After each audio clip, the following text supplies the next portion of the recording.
Assalamualaikum warahmatullahi wabarakatuh. Alhamdulillahi rabbil alamin. Bihi nasta'inu ala umurid dunya waddin. Asyhadu an la ilaha illallahul malikul karim. Wa asyhadu anna muhammadan abduhu wa rasuluhul amin. Allahumma salli wa sallim ala sayyidina Muhammadin sayyidil anbiya'i wal mursalin wa ala alihi wa ashabihi ajma'in. Ma'asyiral hadirin al-muslimin, usikum wa iyaya bitaqwallahil azizil hakim. قال الله تعالى في القرآن الكريم: أعوذ بالله من الشيطان الرجيم بسم الله الرحمن الرحيم يا أيها الذين آمنوا اتقوا الله حق تقاته ولا تموتن إلا وأنتم مسلمون. صدق الله العظيم. Syukur alhamdulillah atas anugerah Allah yang melimpah, diberikan kepada kita kekuatan, kesempatan untuk membuat pilihan terbaik di sore hari ini. Pilihan terbaiknya adalah melaksanakan salat fardu secara berjamaah di awal waktu dan di masjid. Sungguh tak ada pilihan lain yang lebih baik daripada pilihan ini. Semoga memberikan semangat dan motivasi kepada kita untuk membuat pilihan-pilihan terbaik di hari-hari berikutnya dari kehidupan kita. Dan semoga inspirasi ini kita sebarkan dan tebarkan kepada seluruh anggota keluarga kita, putra-putri, anak cucu dan keturunan kita, sahabat dan kerabat kita, orang-orang yang kita kenal dan yang mengenal kita, agar semuanya membuat pilihan-pilihan terbaik di dalam hidup mereka. Pilihan terbaik bukan memilih partai A atau B, bukan memilih si A atau si C, bukan memilih satu atau dua atau tiga dan seterusnya. Pilihan terbaik adalah memilih melaksanakan salat fardu secara berjamaah di awal waktu. Sungguh kita mendapatkan informasi yang akurat dan tepat.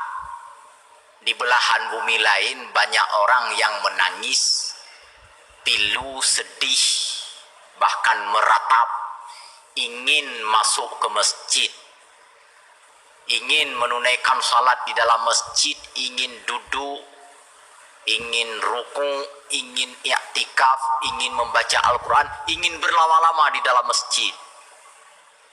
Tapi tak kesampaian, tak dibenarkan, tak dibolehkan. Ya, enggak. Ada peraturan yang mengatur. Masjid dibolehkan hanya beberapa menit saja menjelang waktu salat, dan begitu selesai salat jamaah ditunaikan, semua orang diusir, mesti keluar dari masjid. Di belahan bumi lain. Dan tak jarang juga, bahkan memang dilarang untuk ke masjid. Bapak Ibu, ketika saya sampaikan di sini beberapa bulan yang lalu bahwa di Cina terjadi pelarangan pergi ke masjid, teman-teman kita yang akrab-akrab sama Cina ini nggak percaya. Bukan sekedar nggak percaya, malah ditantangnya saya baru pulang dari Cina, kata dia. Saya tanya, Cina mana? Cina Penayung apa? Ya, kami bersama organisasi ini, ormas itu, partai ini, partai itu, bersama menteri ini, pejabat itu pergi ke Cina. Ada pergi ke masjid? Iya, ada memang. Kan apa seluruh Cina dia jajaki? Apa seluruh masjid dia kunjungi? Apalagi kalau datang diberangkatkan oleh pemerintah, yang pemerintah itu punya misi tersendiri agar jangan kacau-kacau dalam negeri, maka dibawa, diberangkatkan, dikomunikasi dulu sana, ini bawa ke masjid, masjid yang boleh kami kunjungi, kan? Itu.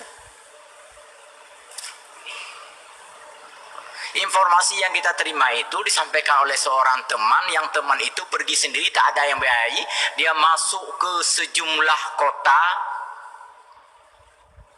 dengan memposisikan diri sebagai seorang pengusaha, kemudian satu orang lagi sebagai seorang jurnalis.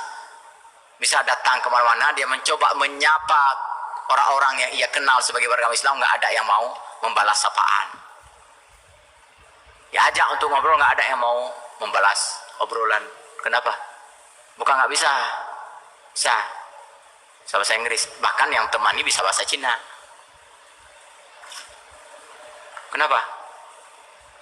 Karena ada kamera pemantau itu ribuan bahkan jutaan dipasang di pinggiran-pinggiran gedung, di atap-atap rumah, di tiang-tiang listrik, di penerang kota, dipasang kamera yang bisa kamera CCTV macam ini nih, yang bisa menangkap, bisa merekam semua aktivitas warganya. Yang ini terus-menerus dievaluasi oleh pimpinan keamanan mereka, oleh kepolisian mereka. Seandainya nanti ada orang Cina, orang Muslim yang terlalu intensif bicara dengan orang-orang Islam yang datang dari wilayah bumi lain, maka ditangkap, dibawa ke kamp penyiksaan. Kalau udah masuk kamp penyiksaan ya tinggal menunggu waktu. Kalau nggak mati, setengah mati. Ibu bahagia. Itu dia. Makanya kembali kita bersyukur di bumi negeri ini, walaupun mungkin sebahagian kita tidaklah setuju kali dengan kebijakan pemerintah, misal ini. Tetapi di negeri ini kita dibolehkan untuk pergi ke masjid, menunaikan ibadah dengan penuh kebebasan, dengan penuh keleluasaan, pagi, sore, siang, dan malam. Cuma sayangnya, seandainya mati lampu pun, yang di masjid ada genset, sebagian kita lebih suka duduk berdeh pisang ini kan. Itu persoalannya. Mungkin kita larang sekali orang, ini nggak boleh ke masjid, mungkin akan banyak orang datang. Biasanya orang kita kalau dilarang, suka dia. Dilarang ke bioskop, nyentuh Pak Menteri pegah ke bioskop, bahkan kali larang. Yang coba tiga terpegang, larang masuk ke masjid. Yang seandainya ada pecandu narkoba, demon juga ada. Melawan larangan itu, walaupun dia nggak pernah pergi ke masjid. Memang gitu dah sifat manusia. Tapi jangan pula dilarang. Intinya adalah bahwa syukur alhamdulillah kita diberikan kesempatan oleh Allah untuk ke masjid. Tak ada tempat lain yang lebih utama di permukaan bumi ini selain daripada di masjid. Mulai dari Masjidil Haram, Masjidil Aqsa, Masjid Nabawi, dan masjid-masjid lainnya yang ada di permukaan bumi. Walaupun kita dianjurkan untuk hidup berkeseimbangan, tak hanya berdoa dan berzikir, tetapi juga ada perintah beraktivitas. Ya, itu benar. Perintah berkegiatan, beraktivitas, bekerja, berusaha. Ya, tetapi keseimbangan yang coba kita ukur, coba kita takar, coba kita evaluasi, sudahkah betul-betul seimbang? Berapa menit kita berada dalam masjid dan berapa menit kita berada di luar masjid? Nah, seimbang apa belum?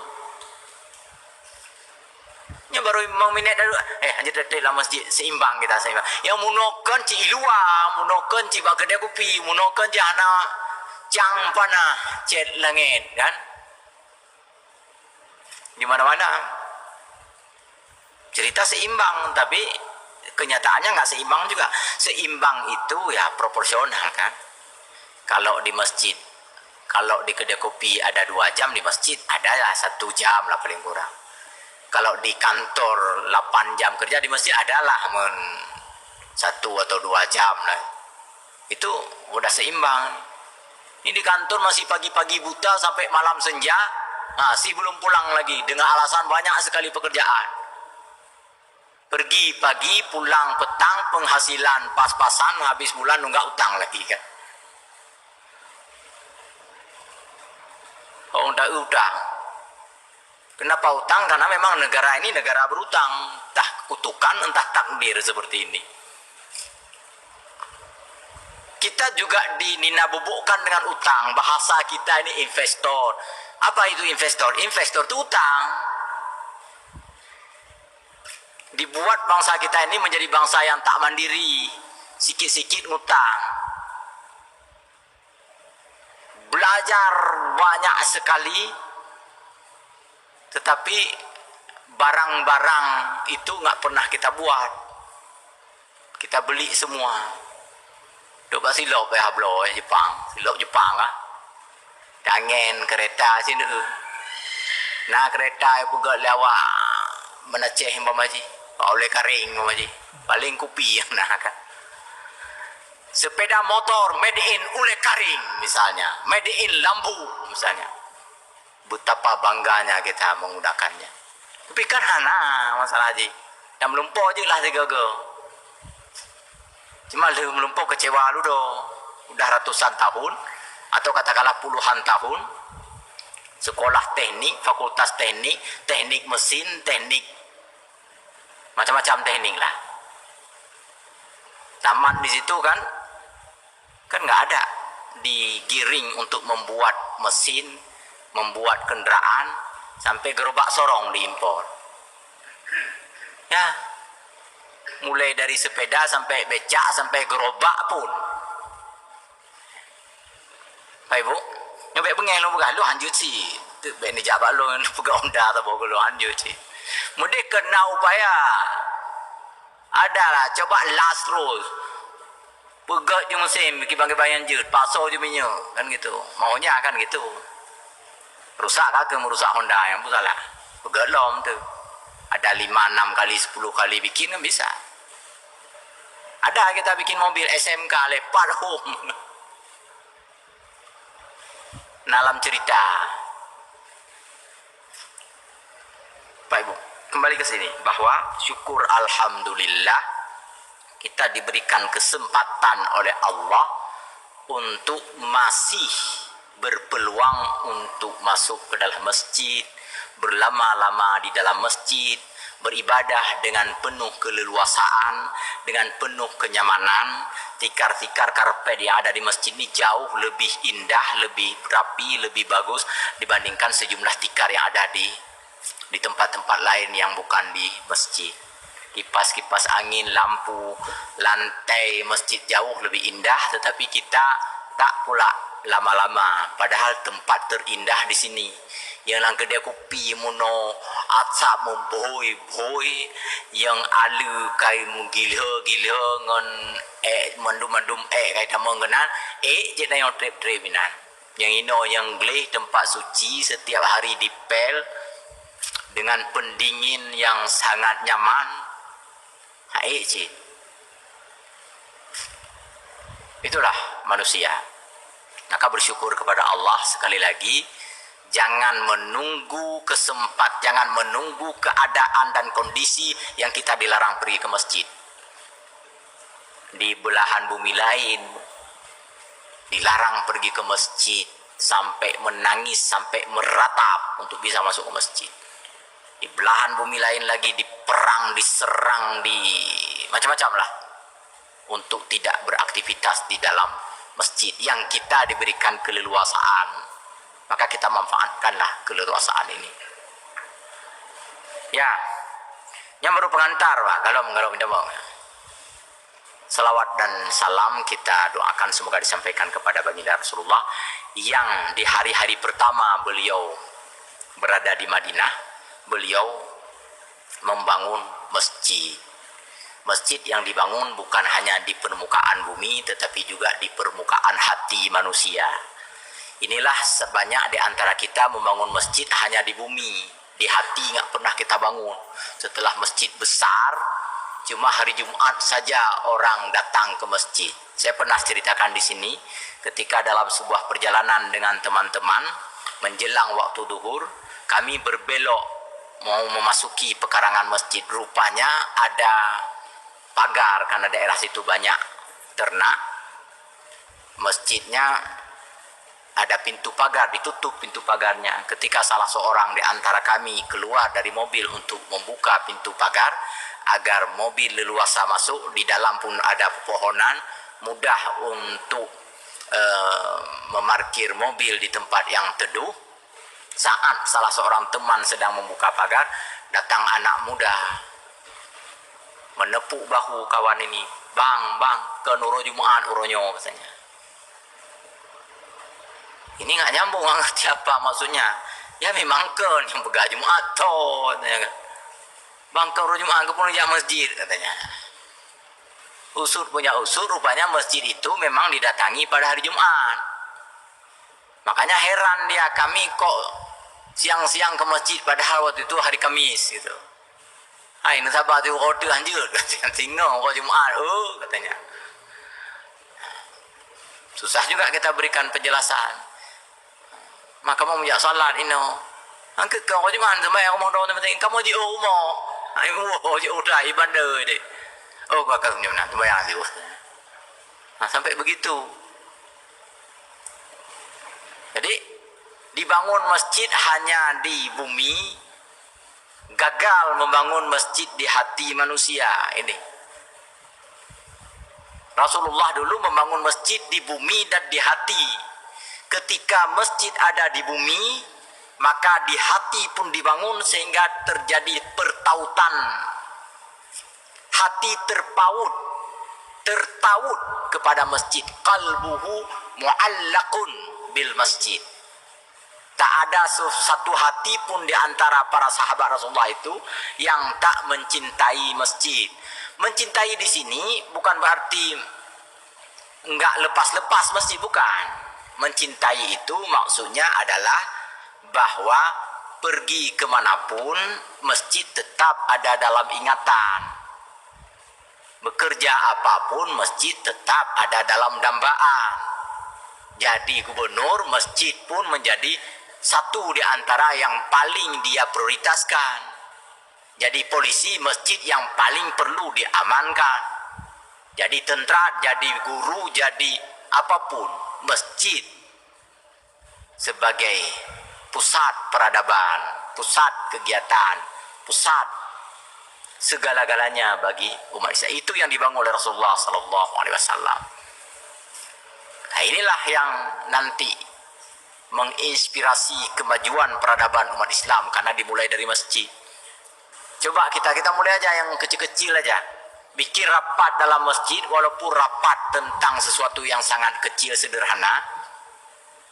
Nggak ada itu pikiran-pikiran, ide konyol. Yang tak pegak proposal, tak mohon buat pemerintah, tak tulis 500 ribet, tak cok kedai yang ladung hana yang lah masjid. Menyonanya kaji-kaji nurnya. Tapi punya tempat lain, kalau di luar, di tempat lain kita buat, ada saja itu. Makanya terjadi markup di mana-mana itu kan. Terjadi penggelembungan harga, terjadi penyelewengan, betrayal of trust, penyalahgunaan, pengkhianatan amanah. Coba orang DPR, orang MPR bersidang dalam masjid. Nggak berani dia melakukan penyelewengan. Maka orang DPR, orang MPR, orang menteri, orang bupati, orang siapapun bersering-seringlah di dalam masjid. Negeri paling maju di dunia itu negeri yang menjadikan masjid sebagai pusat peradaban. Itu sejarah Islam. Sejumlah kesultanan di Nusantara dulu yang dicatat di dalam perjalanan Ibnu Battuta, termasuk Pasai, Demak, Banten, itulah negeri-negeri yang para sultannya itu menjadikan masjid sebagai pusat aktivitas mereka. Kalau masjid itu dijadikan sebagai pusat aktivitas, maka hati mereka itu selalu bersih, selalu jernih. Jamaahnya pun nggak ada rencana demon, kita demon sultan ini dalam masjid. Maka Pak Jokowi kena demo tapi yang tu nyawa masalah haji. Kadang bak lapangan Monas pidato, kadang ini, kadang ini. Coba dalam masjid terus menerus, bersering-seringlah di dalam masjid. Dulu tapi udah lama. Ada kepala daerah, karena usianya tidak terlalu jauh terpaut dengan saya, ngomong ceplos-ceplos dikit ngomongnya. Mentulung katanya, jun. Po yang jun bantu akan saya bantu. Kiban cara bujur lom pimpin daerahnya bujroh dah. Saya bilang salat 5 waktu di masjid. Setelah salat 5 waktu berdoa. Doanya, ya Allah, berikan rahmat untuk negeri yang saya pimpin ini. Berikan rahmat untuk rakyatku ini. Jaga hak-hak mereka, ya Allah. Makmurkan mereka, ya Allah. Berdayakan mereka. Itu aja cukup, nggak perlu panjang-panjang doanya. Yang penting doakan mereka bek nepu makmur droidon benar rumah mandu mawa rakyat lu nang kampungnya, bekaya mandu mawa kampung lu yang saya pimpin ini. Nah, itu aja, doakan untuk mereka. Magelong, dong kupul doa long dan kaji kupati kan. Nya perleda doa ke rakyat, bucai pajo, beraya, bertumbun, bercareng, beje ke sekolah anak, bermanyang-manyang, bermudah rezeki. Itu. Kau dah sampai doa alir, tinggal jalani tugas. Drone mendoa untuk mereka setiap hari, setiap selesai salat. Karena doa itu kan ada dua sisi dalam doa itu. Yang pertama adalah bagian dari ibadah, penghambaan diri kepada Allah. Makin sering berdoa berarti makin sering beribadah kita kepada Allah. Yang kedua adalah bagian dari komitmen, pernyataan sikap, ikrar itu dalam doa itu. Ya Allah, bikinlah rakyat saya ini menjadi kaya begitu. Janganlah mereka dizalimi, ya Allah. Jangan pernah mereka terdalimi, ya Allah. Jalan-jalan mereka bagus, ya Allah. Pembangunan proyek yang digunakan oleh rakyat ini jangan ada markup, ya Allah. Nyancim doa tapi. Karena itu kamar aja wayan kan gitu kan. Nah, jembatan kan udah kita cerita. Mulai dari ibu kota sampai ibu kampung kan. Jembatan baru diresmikan patah. Kiban cara buka jembatan pabangai jalan gitu juga. Ada kemangai, dekoh, ada kembodoh, sekulahna kan. Pinter mereka daripada kita. Tengok tuh kalau berdebat di TV atau di gedung kan pinter-pinter sekali. Nah, ini dia. Jadi Bapak Ibu yang berbahagia, dari 25 nabi dan rasul yang dikisahkan di dalam Al-Quran, urutan terakhir, bukan pengkisahannya, urutan terakhir pengutusannya adalah Nabi Muhammad SAW, Khatimul Anbiya, Imamul Mursalin. Jadi kalau pada pertemuan-pertemuan yang lalu kita kisahkan bagaimana Nabi Isa, sebelumnya bagaimana Nabi Yahya, sebelumnya bagaimana Nabi Zakaria, bagaimana Nabi Yunus sebelumnya, bagi Ilyasa, Nabi Ilyas, dan dari awal bahkan. Maka sekarang kita masuk menceritakan sedikit, sekelumit kisah kehidupan Nabi Muhammad SAW yang ada kaitannya dengan penegakan akidah, pembinaan keimanan. Kisah tentang ini sudah disampaikan oleh guru dan ustadz Tengku yang lain dalam materi sejarah atau sirah nabawiyah. Tetapi kita penting menjelaskan hal ini dari sisi bahwa diutusnya Rasulullah adalah membentuk akidah umatnya. Dimulai dengan kita mempelajari Mekah. Awalnya merupakan kota, awalnya merupakan tanah gersang, ghairi zi zar'in, wadin ghairi zizar'in, lembah dataran rendah yang tidak ada tumbuhan di dalamnya. Lalu kemudian Nabi Ibrahim diperintahkan oleh Allah untuk membawa putra dan istrinya berdomisili di Mekah dengan perbekalan seadanya, Lalu kemudian Nabi Ibrahim berbalik ke Yerusalem, asal keberangkatan mereka. Putranya Ismail masih bayi, istrinya Hajar baru melahirkan, baru bersalin. Secara fisik dua-duanya dalam keadaan lemah, secara modal juga nggak punya apa-apa. Ketika Ibrahim hendak berbalik pulang, ditanya oleh Hajar kepada suaminya, apa yang kau sisakan untuk kami?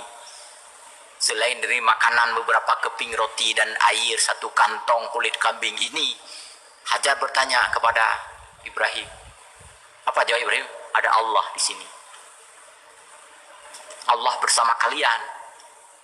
Ketika ucapan ini disampaikan oleh orang yang benar-benar tulus dan yang mendengarnya tulus, semua menjadi yakin. Coba kita, saya tadi bilang sama mahasiswa, kalau para mahasiswa saya kasih nilai E semua, lalu kalian tanya apa yang Bapak berikan untuk kami? Allah. Saya jawab, mana kalian? Demon kan? Demon semuanya. Atau kita bilang sama istri, ini saya tinggalkan kalian di sini, saya mau khurut sebentar misalnya, mau pergi sebentar, menjauh India, Pakistan, pokoknya ya berdakwah, tinggal drone, hai puma tinggal drone, nganuk mi, mapun tinggal Allah nyangka jadi, nyampingan ipe pejampu patah mundu aboh kan, yang kalau jendela dengan pintu, pakon yang kun anak ikhlas yang dengar pikan ada denda ikhlas, maka lagi ya, Ibrahim manusia ikhlas, manusia tulus. Dan yang menyimak, yang mendengar pun juga manusia paling tulus. Ketika Hajar bertanya, apakah yang memerintah engkau untuk membawa kami ke sini adalah Allah? Ibrahim menjawab, iya. Apa ada perintah lain yang harus lebih kupatuhi dibandingkan perintahnya?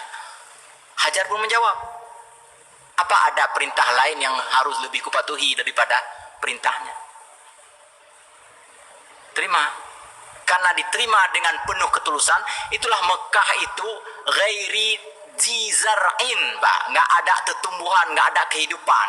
Tetapi karena datang orang-orang penuh ketulusan, penuh keikhlasan ke sana, Mekah menjadi berubah.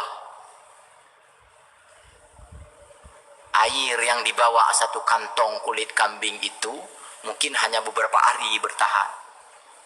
Safiur Rahman Al-Barafuri, Muhammad Mustafa Azami mungkin beda-beda dalam mendeskripsikan tentang air yang 1 kantong itu. Tetapi sekurang-kurangnya kan nggak mungkin air bertahan berbulan-bulan. Sangat terbatas.